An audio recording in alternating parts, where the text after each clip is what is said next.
What a time to be alive as a gamer, guys. Oh my gosh. Oh my gosh. Take a sip of coffee. A little reference to that video I posted. ASMR style unboxing of this guy. Stoked on it. Guys, I'm jumping into story number 1, the first thing, and it hits close to my heart because my boys over at Nintendo, and by my boys, I know no one over there. I just love Nintendo. They're under a little bit of scrutiny. Yeah, they're being attacked.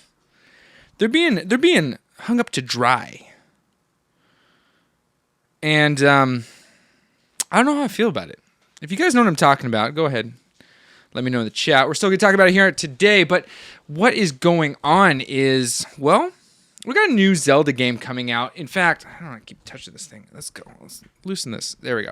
We got a new Zelda game coming out. And by new, I mean it's a remake of one that we've all seen before, Zelda Skyward Sword. Coming out for the Switch.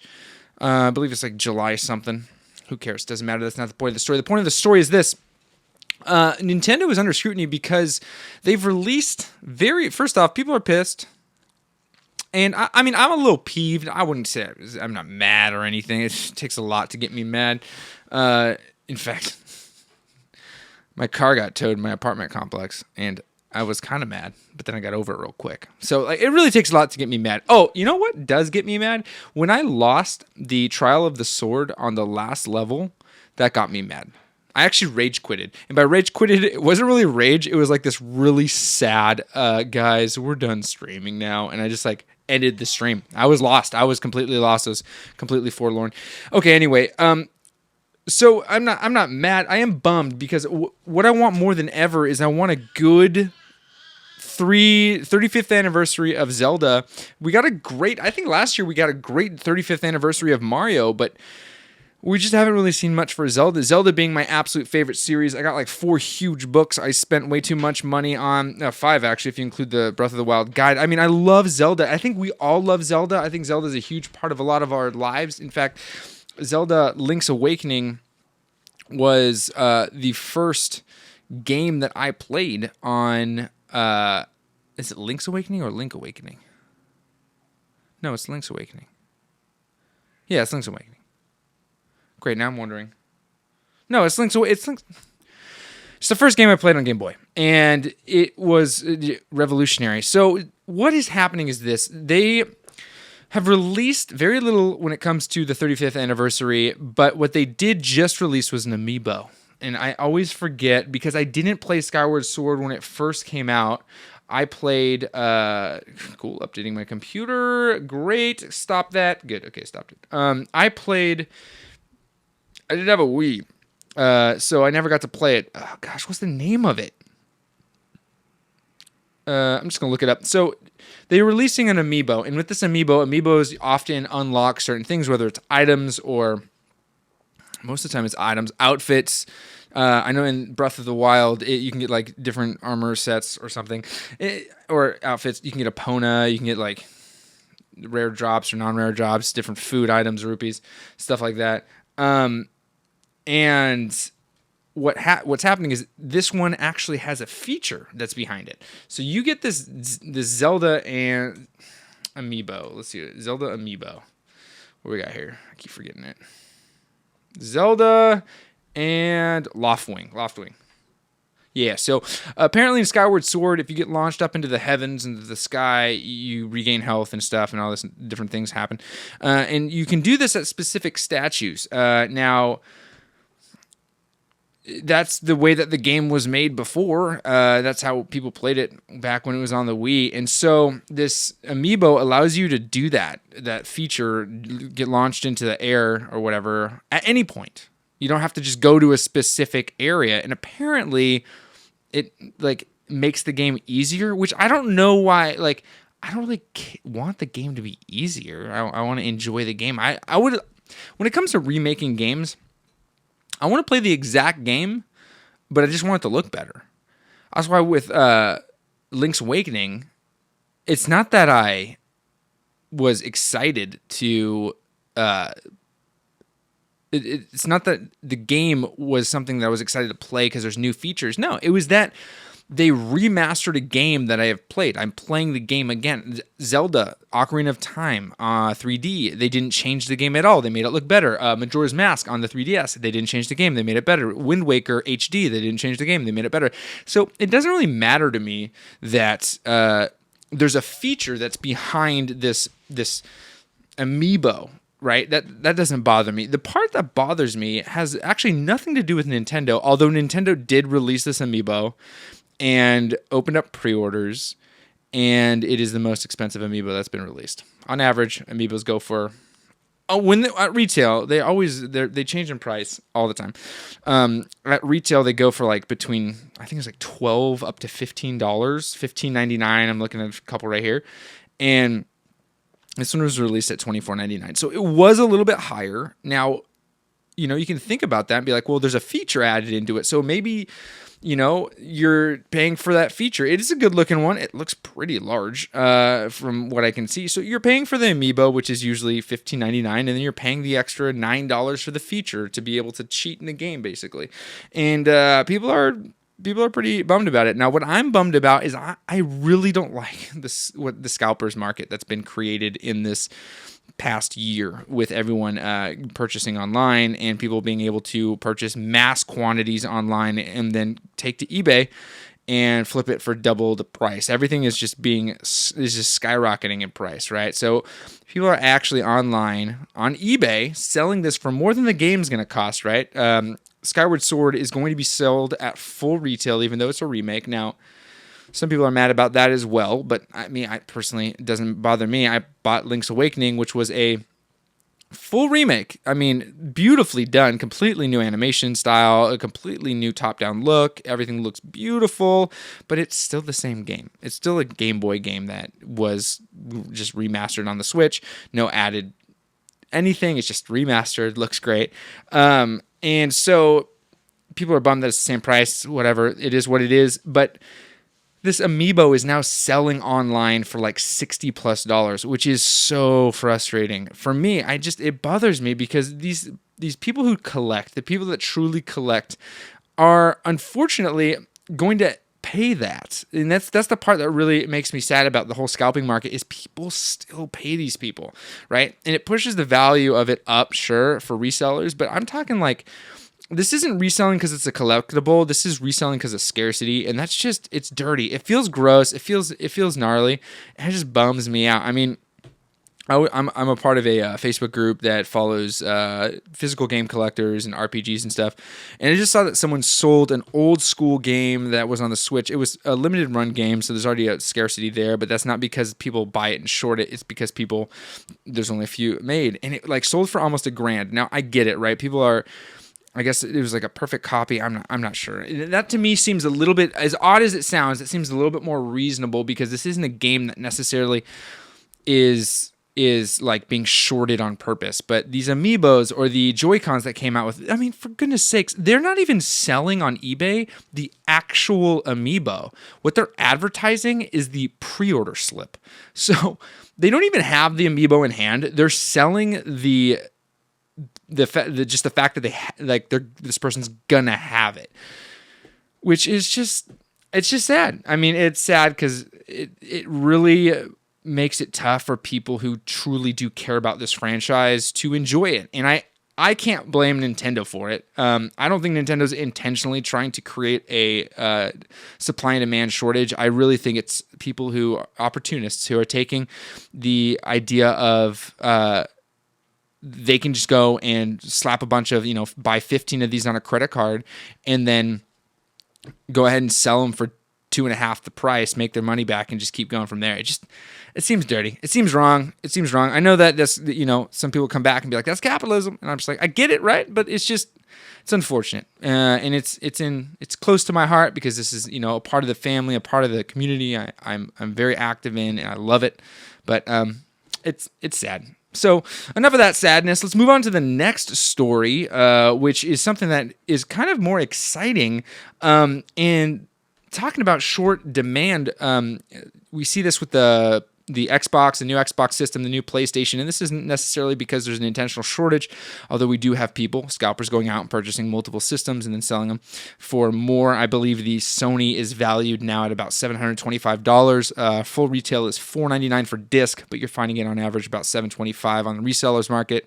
And then the Xbox Series X is going for just a little bit less because it's easier to find. But Sony has come out saying we're gonna try to increase our production. Now, are they gonna successfully be able to do that? I don't know. Let's go ahead and drop in the comments whether or not you think that Sony is actually gonna be able to successfully produce what they said they're gonna produce. I'm hopeful. I want them to. Full disclosure. I don't know why I said that, and it doesn't matter. I just got a PS5, and it was exciting. I've been following, his name's Matt something on Twitter.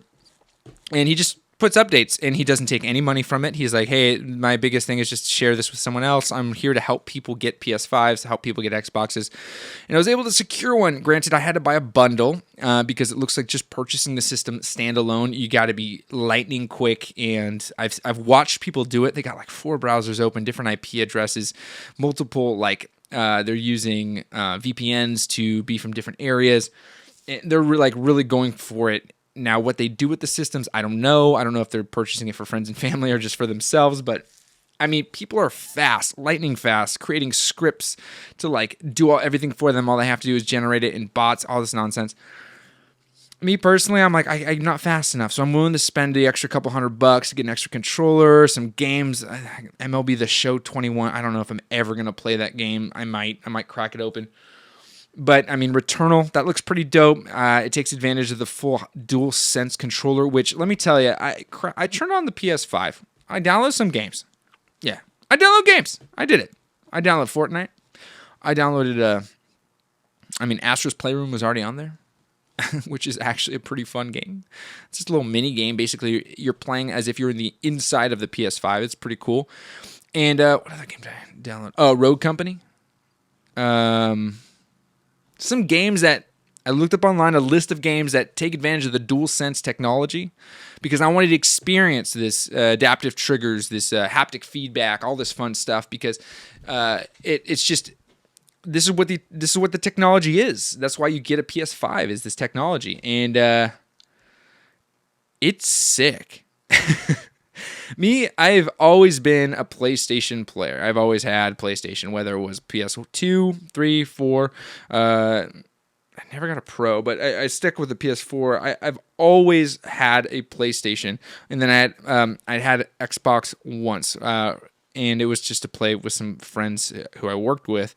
But I've always been a PlayStation user, and recently I got an Xbox Series S, and it's blown my mind. I think it is one of the greatest, if not the greatest, values that we have on console gaming right now is the Xbox Series S, and value, right? I'm talking purely value, dollar to dollar value, with a combination of Game Pass as well as the system and what it can do.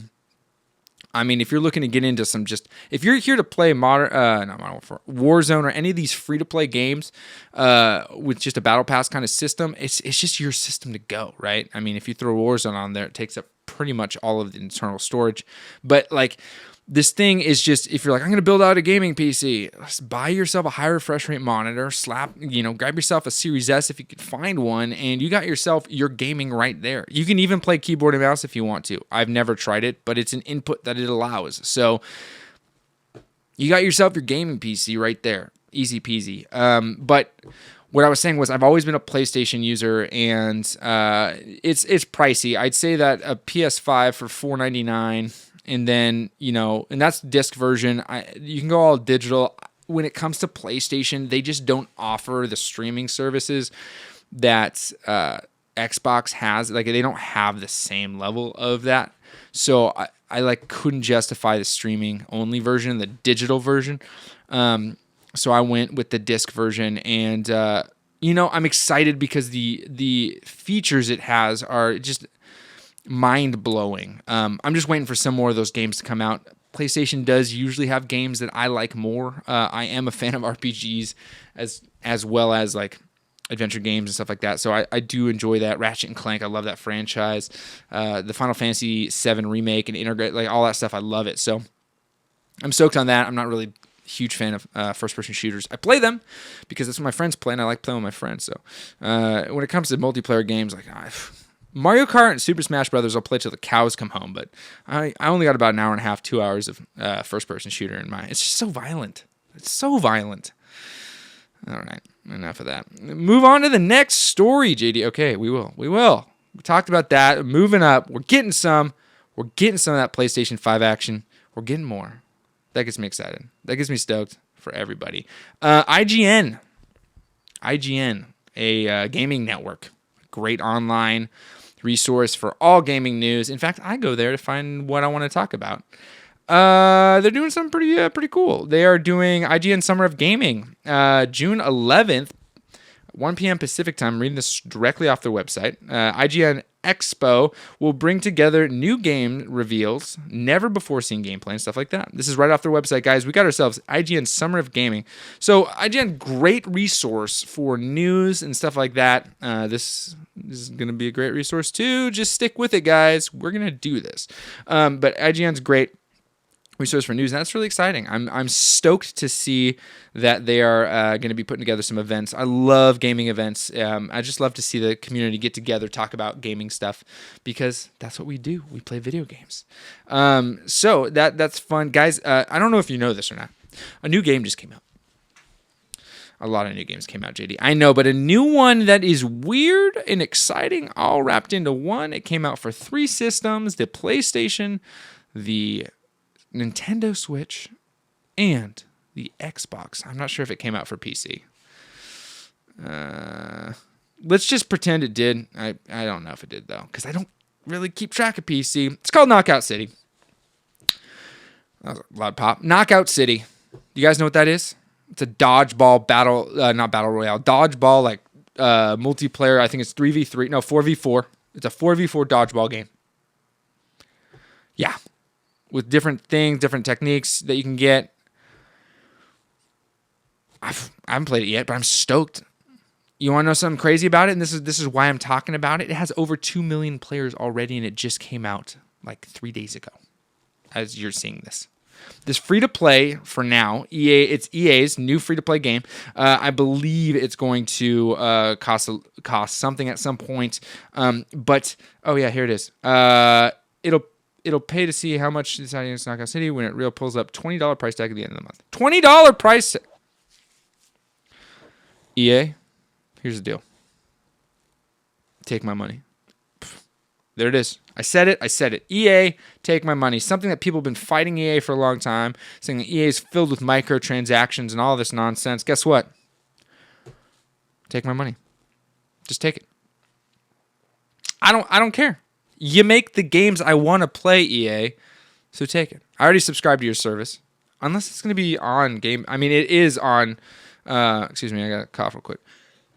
It is on EA Play. Now, is it going to permanently stay there? I'm not sure. But it's a 4v4, kind of like Rogue Company kind of thing, but it's dodgeball. So the violence is silly. And if there's something I'm into, it's silly and nonsense. I'm really into nonsense. I think nonsense is great. Some people argue that they're a no-nonsense kind of person. Me, I'm all about the nonsense. I want as much nonsense as possible. Tomfoolery is completely acceptable. I would even go for some silliness. And so it looks like Knockout City is going to be a silly, goofy, good time with some tomfoolery, not to mention some nonsense. So that kind of combination is something that I'm willing to say, hey, EA, take my $20. Out here in California, that's like one hamburger at a nice restaurant. And I'm talking about just a hamburger. We're not talking about the fries and the drink as well, because we all know that's like $40 total. So Knockout City, looking dope, looking sick. You can play it. I believe it's crossplay. It is crossplay. You can have some fun with some friends. It's going to be good. It's going to be good stuff. So get into that. We're just cycling through all my tabs right now. Ooh, this is coming up. So you want to mark your calendars for this, guys. Getting this from Game Informer. I'll just tell you what publication I'm getting stuff from, because I'm not a publication. I simply read them to go through stuff. So Horizon Forbidden West PS5 gameplay will be at this week's PlayStation State of Play. When is the state of play? Great question. I had this open. Oh, I should just click on it. This week's state of play is May 27th, 2 p.m. Pacific. That's 4 p.m. Eastern or Central for those of you who aren't Central. And it's going to be about 20 minutes of gameplay for this new Horizon Forbidden West. Now, if you've never played a Horizon Zero Dawn, you can on PC and on... is it all three? Is it? I don't think it came to Xbox. I think it's just PC and PlayStation right now. Horizon Zero Dawn. I'm just going to look up Xbox. Horizon Zero Dawn, Xbox One video game. It's going to be a negative. It's just for PC and PlayStation. If I'm wrong, I'm wrong. Oh. Some Xbox users. No, it's not. It can't be. It's just for... Okay, no. It's PC. PC games on the Xbox is thanks to Edge. Okay, cool. Yeah, so PC. PC and PlayStation. I originally played it on PlayStation. I think that this is one of the coolest looking games. I really do. There are a few games that have really wowed me in the past as far as like what they offer, what kind of things are happening. This was one of them that blew my mind. You are basically a hunter. And I'm not going to go into much of this. You are this warrior girl, Aloy. She's awesome. And everything around you is robotic and technologically advanced, except it looks prehistoric. So you're fighting these robots that look like dinosaurs. They're self-aware and stuff like that. It's super cool. It's really, really cool. And it looks dope. And this next game is called Horizon Forbidden West. And we're getting 20 minutes of gameplay. You know that that's a game I'm going to buy. Again, EA, this isn't EA, but you just, with all these games coming down the pike, I can't help but just apologize over and over again to my wife and be like, we're just buying video games. Just buying video games. So that's something to put on your calendars coming down. We're going to see that back in next week. Next week, 27th. Actually, no. What am I talking about? It's a Thursday, guys. And you're watching this today on Wednesday. And that's in Tuesday. So I recorded this obviously on Tuesday, day before. I'm going to be live streaming it, and we're going to be watching it together. Boom. Set it. Roasted. Okay. Let's move on to the last couple sections before we close this out today, and that is it's the end of the month, and so next month we have some games coming out. I have a list of the games, a bunch of games that are coming out next month. I'm only going to cover the ones that I'm really excited about because why not? I guess I'll read through a bunch and then I'll just tell you. These are games specifically coming out for PlayStation, Nintendo Switch, or Xbox. I'm not going to go over PC-only games because this isn't a PC channel. So I'll just go through all of them real quick. Stonefly, don't know what that is. Okay, fine. Wreckfest, World of War. Nope. See, I almost got stuck there. Operation Tango, Tour de France 2021. Those Tour de France games are really interesting. Sniper Ghost Warrior Contracts 2. How exciting. That comes out on the 4th. DC Superhero Girls Teen Power, June 4th. That's Nintendo Switch. The Persistence Enhanced, June 4th. Whatever the heck that is. Chivalry 2. Chivalry's not dead. We can see that. There's a second one. That's coming out June 8th. We got Elder Scrolls Online Blackwood coming out June 8th as well. The Elder Scrolls Online June 8th as well. Ninja Gaiden Master Edition. Some people are really into this. Me? I can take it or leave it, but I think that's kind of cool. That's coming out on the June 10th. Final Fantasy VII Remake Intergrade. June 10th. Excited. We'll be streaming that from start to finish the second it comes out. Super excited. Really, really, really stoked on that. Guilty Gear Strive. Never been a fan of the Guilty Gear series. It's coming out June 11th. Ratchet & Clank Rift Apart. Oh my goodness gracious. I don't know how I'm going to handle it because Rift Apart comes out the day after Final Fantasy VII Intergrade. And I just don't know. I don't know how I'm going to do it because I like both of those games. I probably won't stream Ratchet & Clank, and I'll just play it for myself because I love Ratchet & Clank. Legend of Mana, June 24th. That's coming out for a bunch of stuff. Alex Kidd in Miracle World DX. If you know what that is, let me know. I have no clue what that is. PS5, Xbox, and Series X and S, PS4, all the different stuff. Tony Hawk. This is another one. There's 3 that I was really excited about, and they're highlighted. Interesting. This is the other one. June 25th, we got Tony Hawk's Pro Skater 1 and 2 is coming to the Nintendo Switch. Already exists on PlayStation and Xbox, but getting it to the Nintendo Switch, which I think is an incredible, incredible option. I will be picking that up physical because that is so sick. That game feels like it should be handheld. As much as I'd love to play that on the PS5 or the Xbox, that game just feels like it should be handheld. It would feel dope playing it on the Switch Lite, so I'm really excited about that. Okay, Legend of Mana, June 24th. Alex Kidd in Miracle World DX. I think I already said that. I did. I went back. Sorry. Mario Golf Super Rush, June 25th as well. 4 games this month that I'm going to be buying.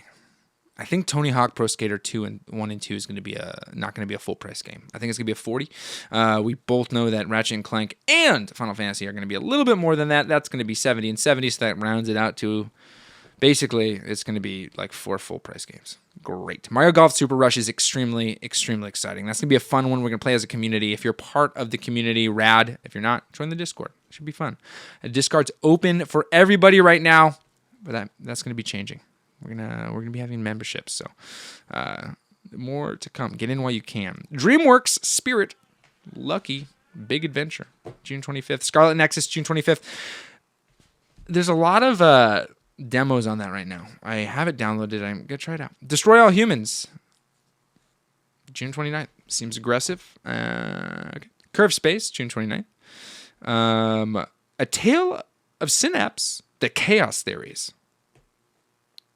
You're legit just Jeff Goldblum the whole time.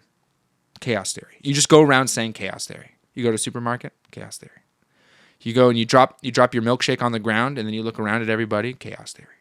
That's literally the whole game. You just walk around. No, it's not. But wouldn't that be sick? I'd pay a full price for that. All right. A Tale of Synapse. Already said that. I don't know how to read. Rico London. June TBC.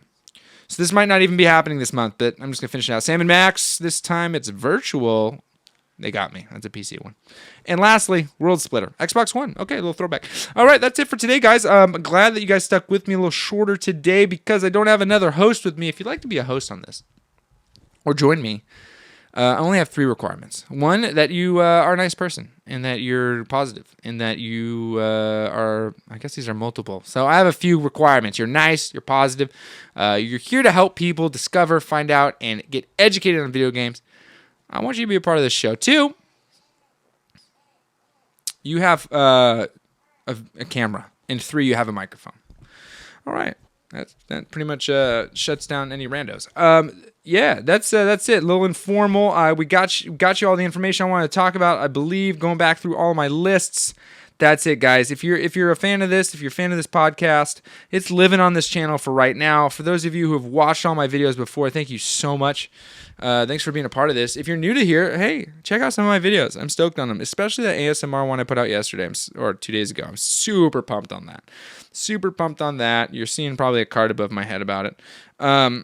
And join us on our streams. We stream Tuesday, Thursday, for sure, 8 p.m. till whenever we're finished. And Saturdays we stream as well. And those are invite only. Those are part of the community, so some VIPs and stuff like that. We don't have any channel memberships, as I said, but they're coming. So you want to be a part of that. And I think that's it. That's all. I'm going to finish this coffee. And that's all I have for the stream. Thank you so much. And happy gaming. I just realized I said stream. It's not a stream, it's a podcast. All right, happy gaming.